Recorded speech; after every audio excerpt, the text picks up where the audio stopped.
Hi there, I hope you're doing great. This is Elin from Charles & Elin Academy, and today I'm going to give you a complete beginner's guide on the top 5 embroidery stitches for modern architectural embroidery. In fact, these are actually not only the top 5 techniques, but actually the only 5 techniques that we use for all of our embroidery designs. Now that sounds a bit shocking perhaps, as when you are looking through tutorials on YouTube or books or other places, it can say top 10, top 20, 50. I've even seen books with 200 stitch techniques. And that's fantastic for those who want to do other kinds of designs. But for architectural embroidery, especially the modern take on it, we only use these 5 stitches. It says straight stitch, back stitch, split stitch, satin stitch, and the French here represents not only my husband, but also the French knot. Now, in case you're wondering, how can you create so many various designs with only these 5 techniques? Well, the secret is not the number of techniques you use. That is not what will define how good of an embroiderer you are. The secret is about how you combine and overlap the few basic techniques that you have access to. So how can you compose a visually exciting or interesting image with these few techniques? In fact, having fewer techniques to work with encourages you and actually forces you in a way to be more creative with what you have. So I'm going to go through these different techniques. I'll put the timestamps in the description below so that you can go to the section that you feel is needed. I'll also put the sampler for this design in charlesandelinacademy.com. We have a resource center there called Going Knots, where you can also get a couple of free patterns to practice on. And these are the only techniques that we use for the patterns inside of that as well. So that is on Going Knots on charlesandelinacademy.com. Now, before we start stitching, I'm just quickly gonna go over the materials that I'm using. So this is an embroidery hoop, a wooden hoop. We prefer to use the wooden ones compared to the plastic ones. This is a cotton fabric. It's actually a bit thinner than the fabric we usually use for our architectural embroideries. The regular one that we use is the cotton canvas or the duck canvas. It's much more stable and rigid, which is perfect for stabilizing neat contours, which is essentially the base of architectural embroidery. Now, this one is a little bit thinner. It's a practice kind of fabric. You might actually even see my hands under it, but I thought it's perfect for practicing the stitches also because this is one of the most common cotton. It's a type of Kona cotton, if I am not saying that wrong. And it's just really to encourage you to take out whatever fabric that you have at home. This might even be kind of cotton that would fit for a shirt or something like that. If you don't have exactly the same kind of fabric, that does not matter for just practicing the stitches. The most important is that you get stitching. If you're new to embroidery, you're new to this fabulous art form, the most important is that you don't feel limited by not having the exact same materials, okay? So just bring out the fabric that you've got. This is an embroidery stand. Once again, don't feel intimidated. I'm using this so that everything will be stabilized for you in the video so that you don't get seasick. Now, it's not necessary, but it does help if you want to embroider for longer periods of time. So it's helping you giving some rest to your wrist so you don't have to hold your hoop all the time. This particular one is quite small. It stands on the table. I'll put the link to that below as well to not go too much into detail in this video.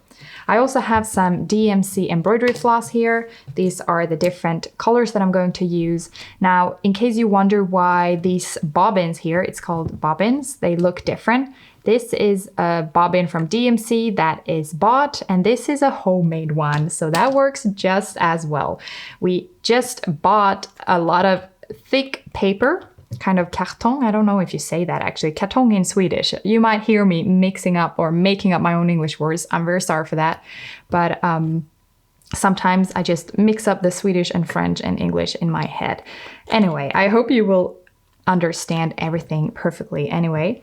So this is essentially like really thick paper that we've cut out, and we made these little cuts in the end so that you can easily take as much floss as you need and then block it without making it all messy and tangled up together.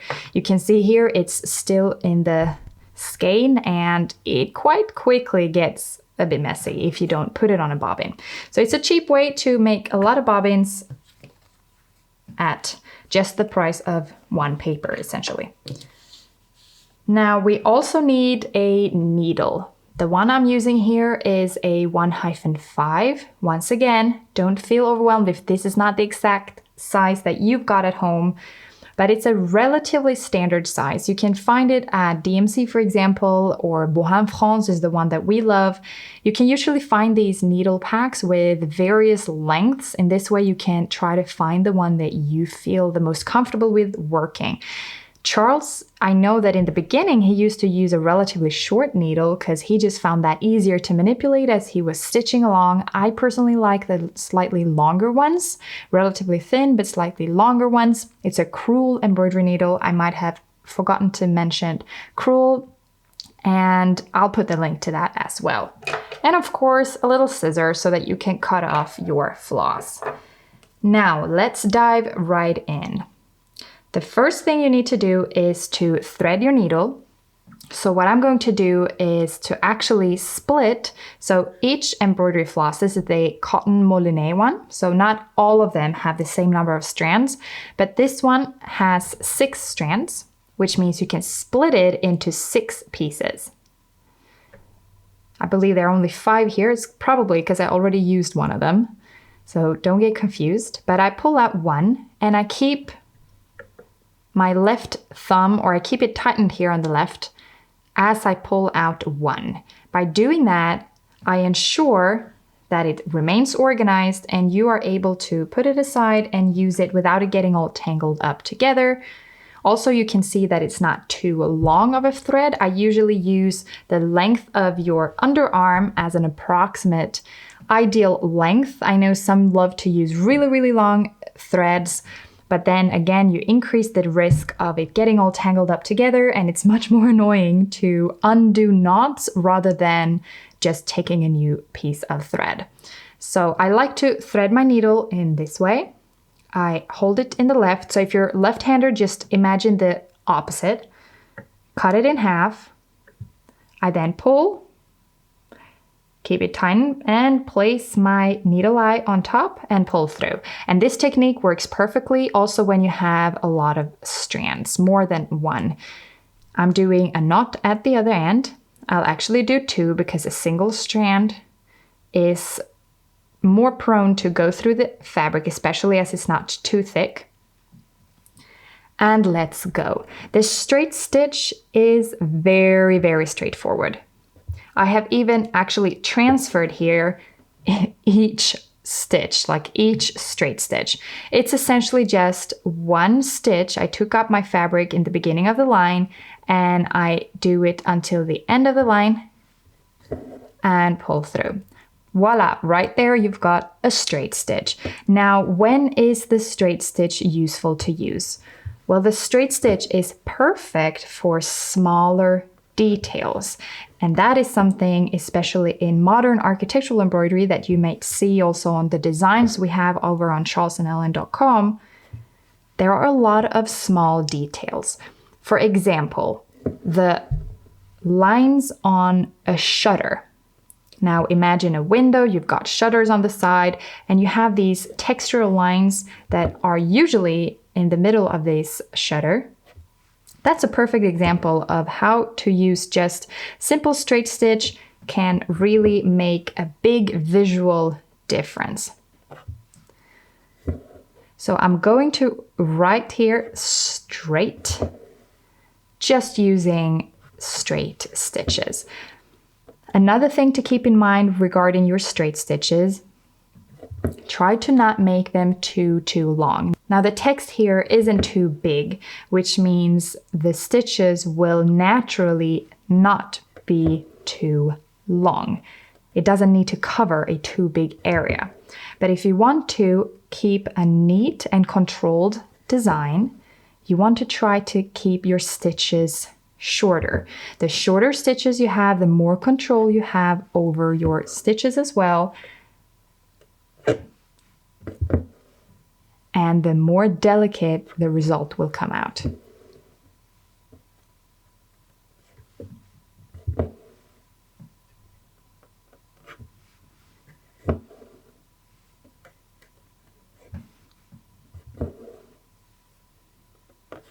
Now, what is a good stitch length? So I usually refer to a stitch length as roughly the half of the width of your fingernail, your thumbnail.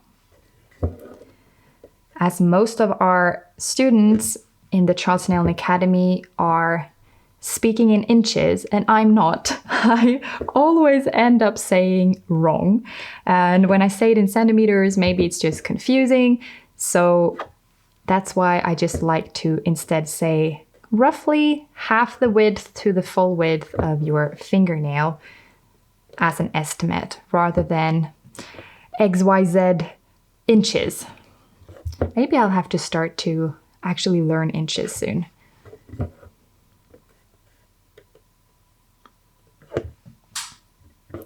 Moving over to the R. Oop, missed a little small one here.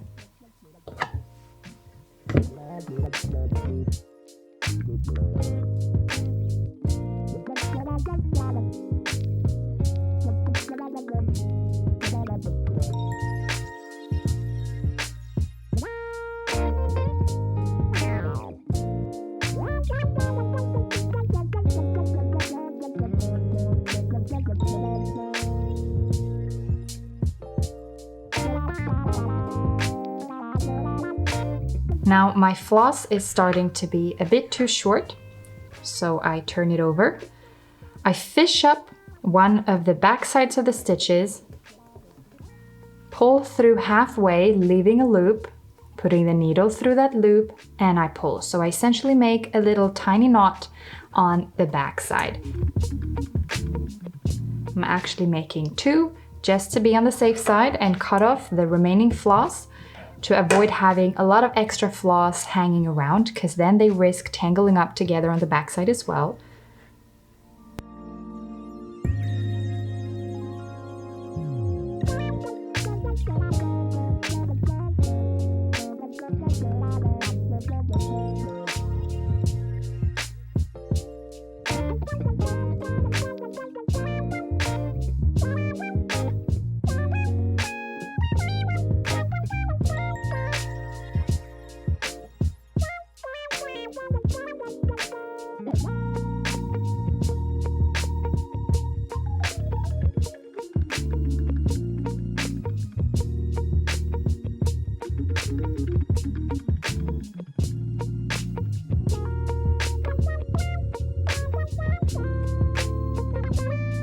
The straight stitches are done, and moving on quickly to the back stitch technique.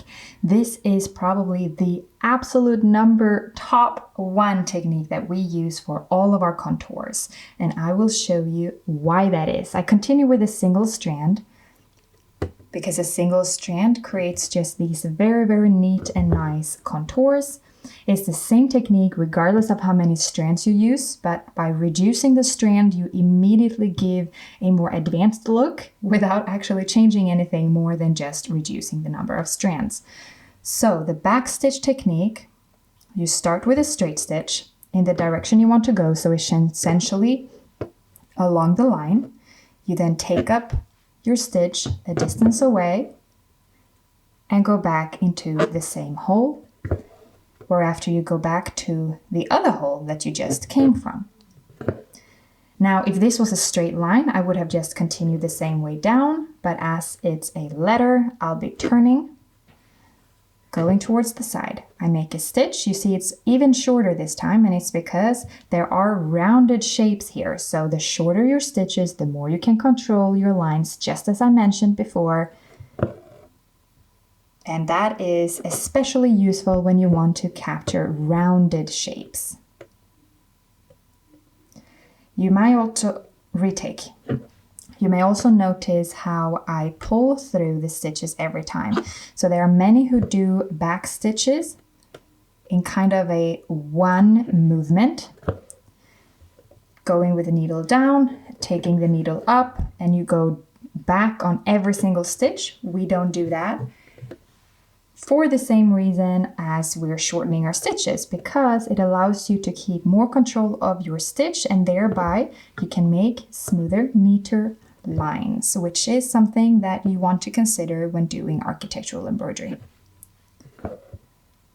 So once again, you start with a stitch, you take up the needle a stitch length away, go back to the previous hole, and then back again to the hole in front, and you start over.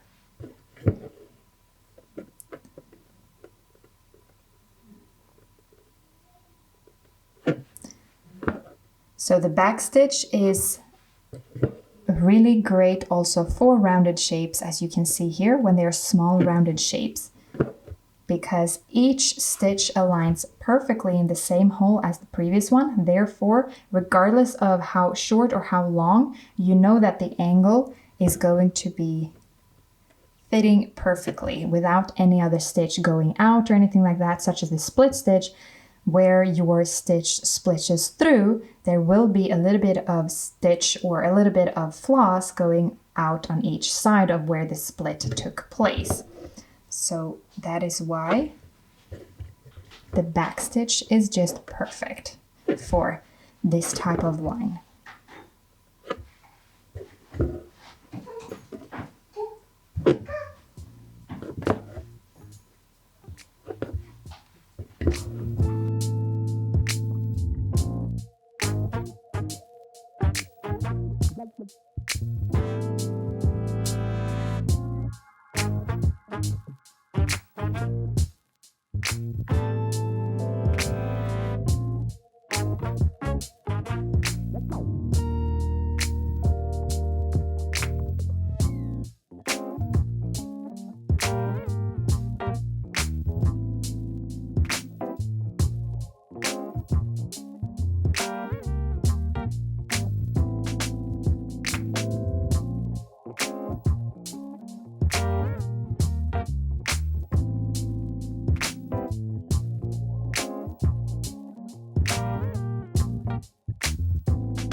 Moving on to the split stitch, we are now going to use 2 strands, and I pull them out one by one and then assemble them together so that I avoid the 2 strands to tangle up together.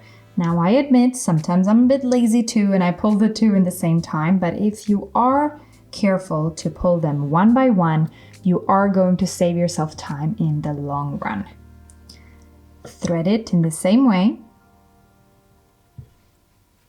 and make a knot at the other end. Now the reason why I'm increasing to 2 strands here as opposed to 1, which I've used on the previous 2 techniques, the straight stitch and the back stitch, is because for the split stitch you are splitting through the stitch, which means if you split through a single strand, you risk harming the strand, you risk harming that one strand. By using several strands, you will split through, or at least try to split through in between the strands rather than actually on the actual thread. So split stitch is great to use a minimum of 2 strands and up, essentially. So we are going to start by doing the split stitch for the contour, just so that you see the difference to the back stitch. You do the same thing as with the back stitch. You start by a straight stitch, following the line. Now, instead of taking up the needle a distance away, you instead split through the stitch you just did. Now, I like to split through relatively close to the hole in the direction that you're going. Now, don't go through the same hole, of course, because then you will undo your stitch. So just next by. You then make a new stitch. I'm doing this relatively short again because I want to follow the curve. Shorter stitches allows you to control the lines even with split stitch, not only with back stitch. I then split through again.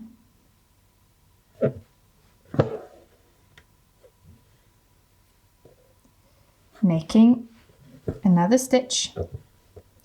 Split through again. Making another stitch. So you see it's very straightforward, the split stitch. It's really just making a stitch in the direction you want to go, and then you split through that. Now I'm doing very, very short ones here in the curve to try to still make a smooth curve.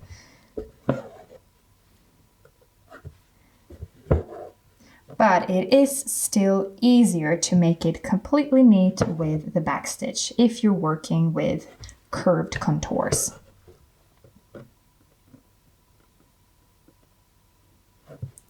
But it's still going quite all right. Now the split stitch can be used for contours or lines where you want to have a bit more texture as opposed to the back stitch, because the back stitch is just very, very plain, whereas this split stitch, it adds a little bit of texture. It's almost like making, not a twist, but it's definitely adding a little bit of life on the line, so to say.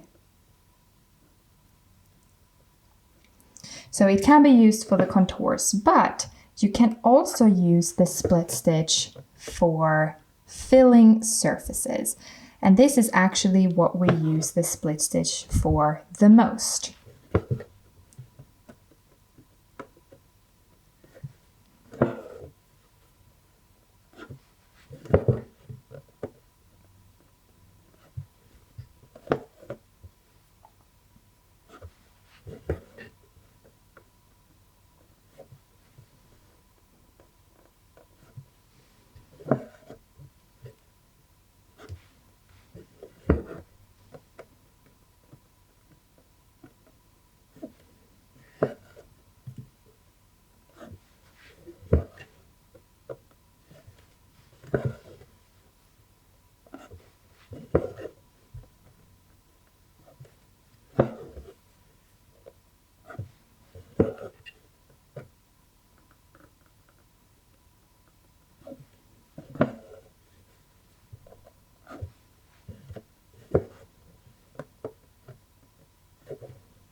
So why do we use the split stitch for filling surfaces? Well, because it's very, very flexible, much more so than both the satin stitch as well as the long and short stitch.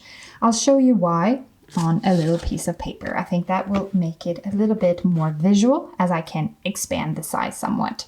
So let's think about the long short stitch. You're having essentially varying a short and a long stitch, and then a long and a short. You're doing a short and a long and a short. In this way you are creating, and these are essentially overlapping each other so that it creates a very smooth transition. It's perfect when you want to, for example, embroider a gradient with petals, flowers, something like that. Even for actually a facade on a building, you could use this. However, just the name of long short just in terms of a creative expression, I personally feel a bit limited because I feel like I have to all with the time do a long and a short, a long and a short, a long and a short. With a split stitch, however, there is no direct rule implied, especially not in the name. There's, rather than, of course, splitting the stitch, but there's no rule implied with regards to the length, the direction, anything like that. So you can just make a stitch and split it through and make another, split it through, make another, split it through, make another. You then place stitches next by that you split through as well. And split and split. Now comes the beauty here. You can so easily go back if you feel that, oh, this particular area here is missing some coverage, it's missing some floss, we see the fabric through, you can go back and split through again. So it's very easy to go back and forth and splitting over and capturing, for example, rounded shapes, let's say here, like we are going to do here with the S. You can vary so much and be completely free in doing some short, splitting through, and then some longer ones, splitting through. Should have maybe used different colors on the stitches, but I hope you're getting kind of the point, all right? So the split stitch is really, really flexible in covering surfaces. When would you want to use a split stitch versus a satin stitch, for example? Let's say split versus satin. So the satin stitch is perfect to do when you have a smaller area, where the direction you want to fill it is roughly a stitch length. So you can do, it's essentially like straight stitches aligned really close to each other, creating a texture of satin. Okay, but if you have a bigger area, you don't want to do a bunch of satin stitches like this and then satin stitches and satin stitches again, because where the stitches start and finish are immediately, whether you want to or not, going to create parallel, or rather perpendicular actually, perpendicular lines like this, and thereby adding maybe a texture you didn't want. If you want to have a smooth surface, the split stitch instead, as you can make various lengths of your stitches as you're splitting through, it's going to create just this smooth surface. So the split stitch is definitely preferable also in the scenario of the split versus satin stitch. The long short stitch versus the split stitch, again, it's a preference thing. We love the split stitch, and you will most likely not know what you prefer until you start experimenting. Now I'm going to continue to fill out these letters with the split stitch, and hopefully you get an idea of how flexible it is.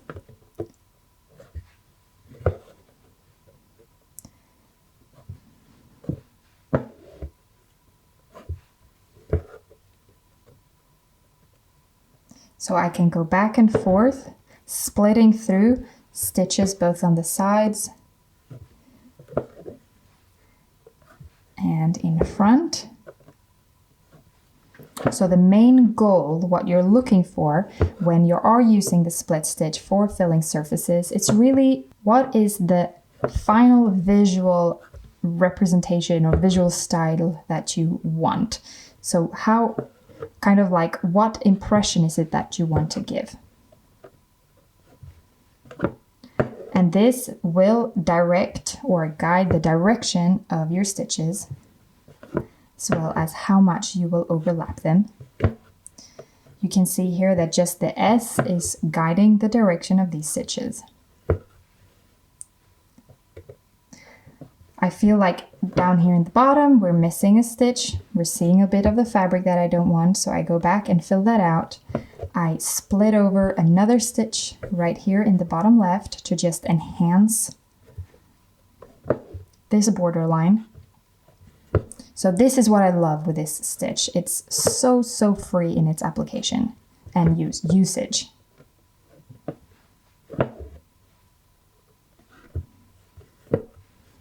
Okay, moving on to the P.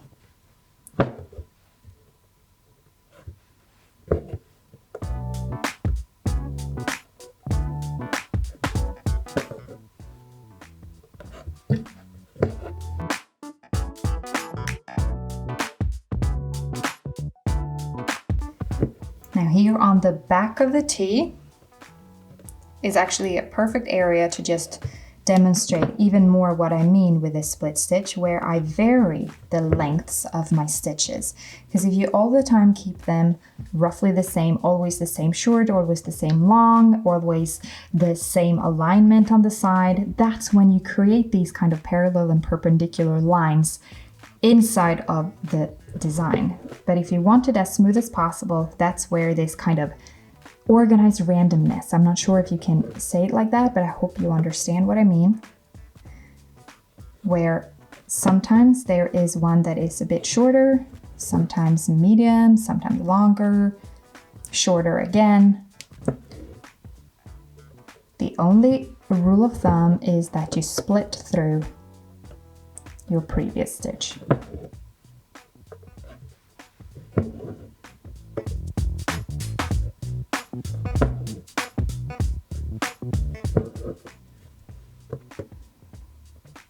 Now I'm going to follow the shape, the rounded shape of the pea here.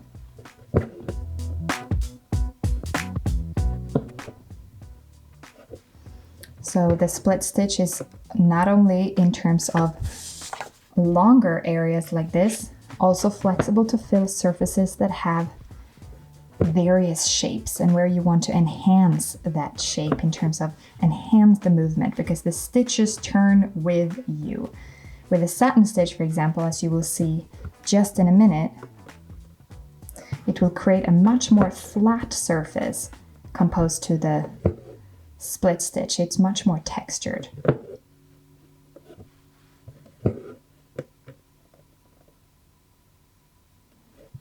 Yeah, maybe you can tell I'm just an absolute fan of the split stitch. I really, really enjoy it for filling surfaces.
Let's continue with the satin stitch. Now, out of the satin, we have already embroidered the SA and half the T. Now, how come? Well, I actually already filmed this section before and realized that it was out of focus. So instead of cutting everything up, I decided to cut half of it up, leave the half, because actually it makes a great way to already see what the satin stitch is. So it creates this smooth satin-like texture. When you drag your finger on top of it, you can really feel it. I'm using here 3 strands because just above we had 2, so I thought, let's go for 3. You can use any number of strands for the satin stitch. Obviously, the more strands you're using, the quicker you will be able to cover a surface. But again, it depends on the kind of impression you want to give. If you want to have a very fine, delicate design, maybe a single strand is what you want to go for. If you want to capture a lot of detail in a filling design, maybe let's say a thread painting of a flower or a bird or something like that, could be gorgeous if you just reduce the strand and do the satin stitch with a single strand. Now here we want to create a little bit of volume, so the more strands, the more volume you will create, and it will make these stitches pop a little bit.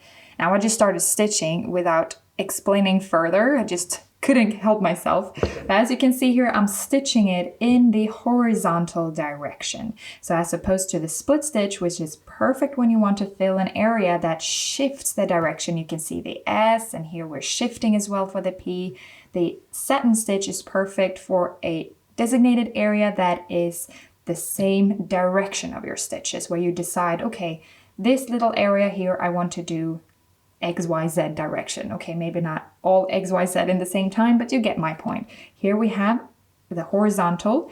Technically, each letter could be considered to be its own area, so I could shift the direction of the stitches for each letter. Now I decide not to do so because I wanted to create a bit more of a harmony.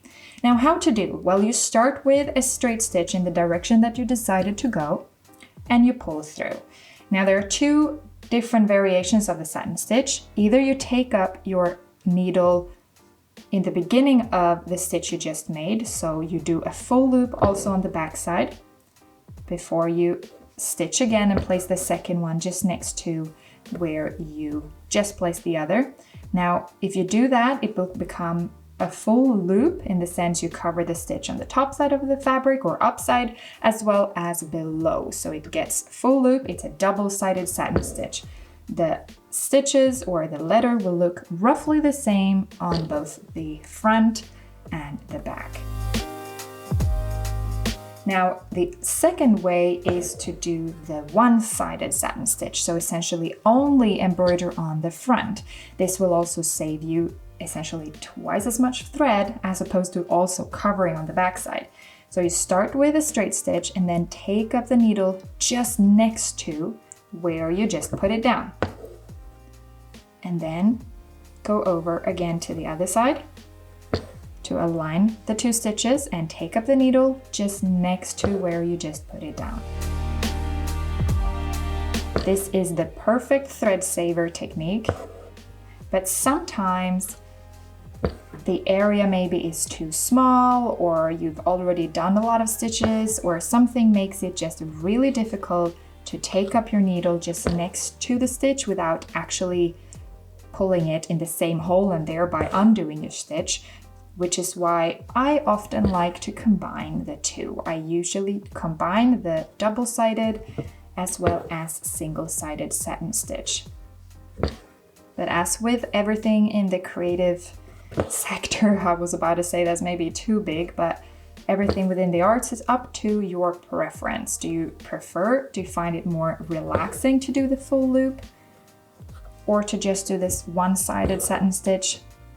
Give the both a try and you will soon find out.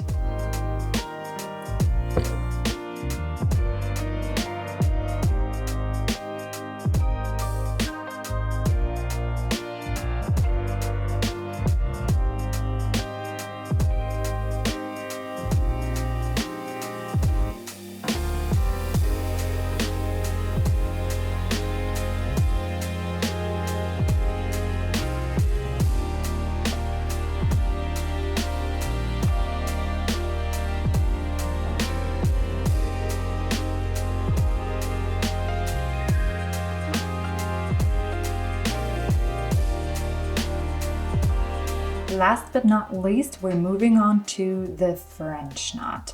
Some say it's the dreaded French knot, and others say, hooray, it's the lovely French knot. So it all depends, I think, on what kind of experience you have with your own knot making. So I'm going to try to show you as clear and easily as possible so that it becomes the loving French knot as opposed to the dreaded one.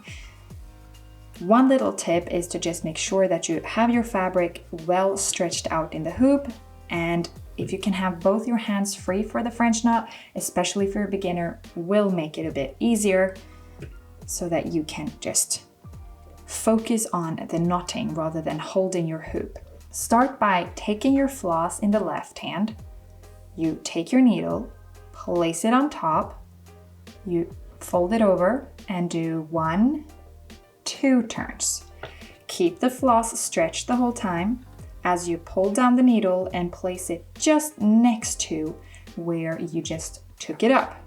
Be sure to not place it in the same hole because then you will undo your stitch. And you pull through and keep the loop tightened all the way till the end. I'm using here 3 strands and I'm doing 2 loops depending on how many strands you're using, as well as how many loops around the needle you're choosing to do. Your knot will either be tight or loose. If it's a lot of turns around the needle, it will be a looser, more impressive kind of knot. If you have fewer strands, it will naturally be smaller.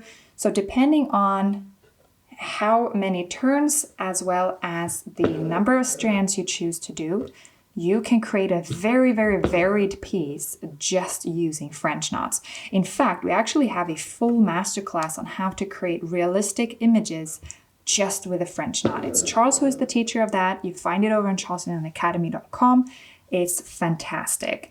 You also have a full video tutorial that goes even more in depth on how to master the French knot. You find it over here on the Charles and Elin YouTube channel. So we'll try to put a card on that somewhere on this video, also the link below. Now let's show you one more time. You put the floss in your left hand. So again, if you're left-handed, just imagine the complete opposite. You pull it towards the left, place your needle on top and do 1, 2 turn, all the time holding the floss tightened. Pull it down, place the needle just next to where you took it up and pull through.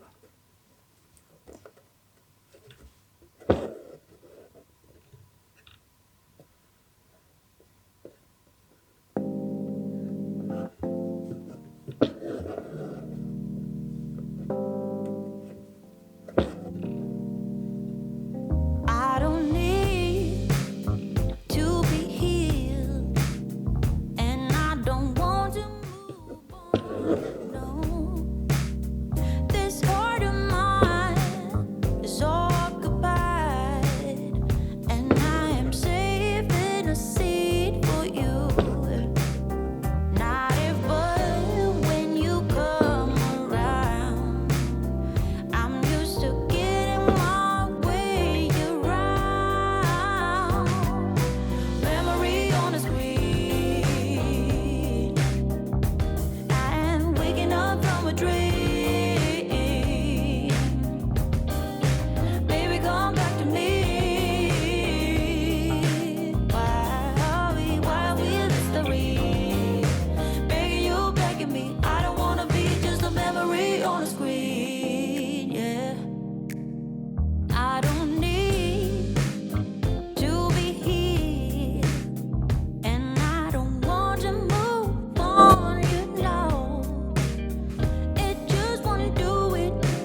'Cause I don't wanna be, I don't wanna be, I don't wanna be just a memory on the screen.